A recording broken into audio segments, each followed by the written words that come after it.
C'était vendredi dernier, à Alger. Ces 4 soldats n'ont pas été tués par des Marocains, mais par leurs frères de Kabylie.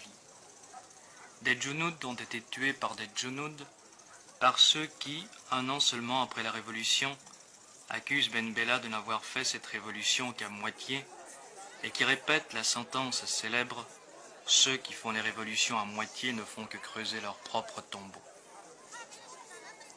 À l'heure où l'Algérie entière est mobilisée contre l'ennemi marocain, ces 4 morts sont, comme le dit l'inscription figurant sur la couronne déposée par Ben Bella, ils sont les martyrs de l'unité.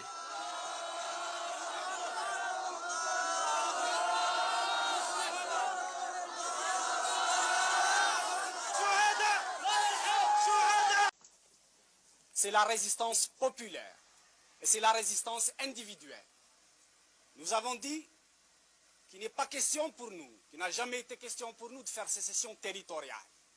Ce qui nous importe, ce n'est pas de défendre des bâtiments, mais de faire en sorte que les troupes de Boumediene, qui se comportent en troupes d'occupation, n'aient aucun répit.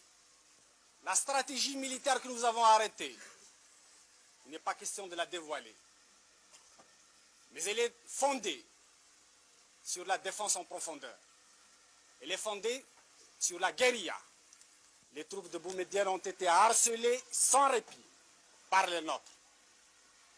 Maintenant, il vous appartient à vous, à nous tous, de continuer la résistance. Il leur est impossible de tenir plus d'1 mois parce qu'ils n'ont pas de finances, parce qu'ils n'ont pas de puissance, parce que hier, dans la nuit, ils ont été attaqués par nos troupes à Médéa et vous avez dû l'apprendre par la radio.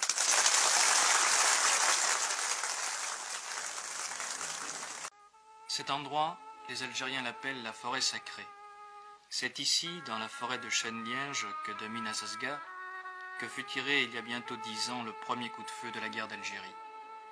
Et c'est ici encore que sont tombées les premières victimes des combats entre gouvernementaux et rebelles.